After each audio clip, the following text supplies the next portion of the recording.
My next guest believes authentic connection is our most important commodity.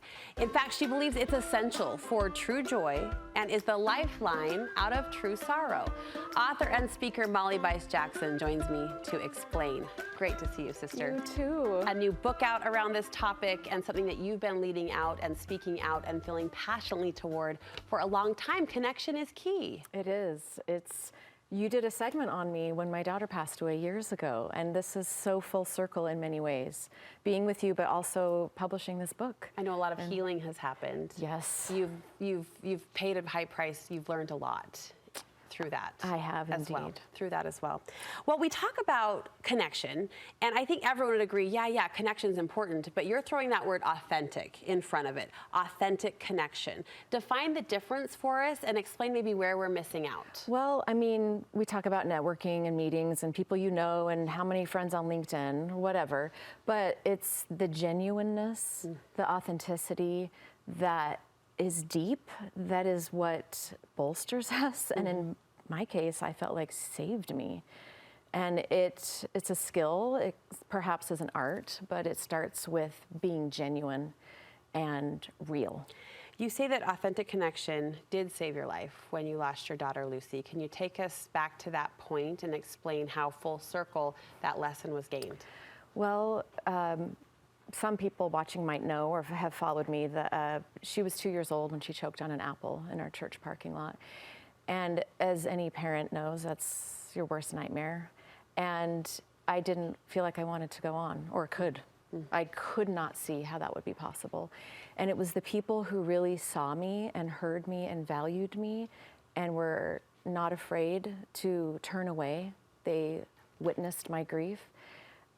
And it's what saved me. It helped me put one foot in front of the other. And there's that connection you speak of. In moments of high emotion, it almost feels like human instinct to pull back or to run away. Yeah. But you appreciated the people, I'm hearing you say, that planted their feet on the ground and locked their eyes and their heart with yours and stayed. And that's something that we're not always capable of or that we need to be doing all the time. Sure. We can't always live in that heaviness. Sure.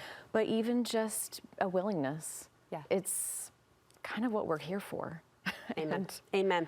From that experience, you have collected ways that women can improve connections on the everyday, perhaps in a lighter capacity. And like many things, you say and you believe it begins with gratitude. Yeah, I came up with this concept while writing my book that I hadn't thought of before, and it's called the gratitude chain. And it's one of my favorite tools. I teach leaders, corporate leaders, salespeople, moms, that you take one simple item that you're grateful for, like this dress that I was noticing, and who designed it? Who made the fabric?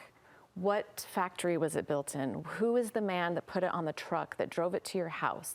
Who's the software engineer that made it so you could put your address in and click a button? Like, we are all connected in a chain.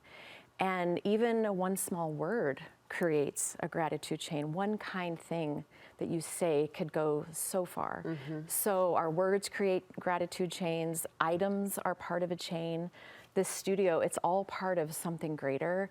And I think we often think we are alone and that we are individuals, but we're so connected in so many ways. And a lot of gratitude, a lot of the power in gratitude I've observed or I've experienced seems in saying it out loud, right? Like, you look for God's love, you see it everywhere. You look for things to be grateful for. That's a beautiful illustration of, like, how did this dress come to be? I mean, it's a silly application in some sense, but you start to see people in that exactly. process. You see people. You're all of a sudden surrounded. So those connections are formed whether you know it or not. Exactly. Right. It's not just a coat that keeps me warm. Think of all the steps and people it took to get that on my shoulders. That's a great practice. It is. You believe we should speak the good out loud. It was Camilla Kimball, right, who said never suppress a generous thought. And I know you practice that too, Molly. I try. It's such a great and easy way to create connection, is just to give a compliment. I often just think, why would I not say that? Yes. Why would I not? Yeah. And I just walk around like, your skin is amazing, da, da, da. And people are like, what? But it's such an easy way. And the flip side of that too is one of my tools, maybe not the flip side, but it goes hand in hand, is speak the unspeakable.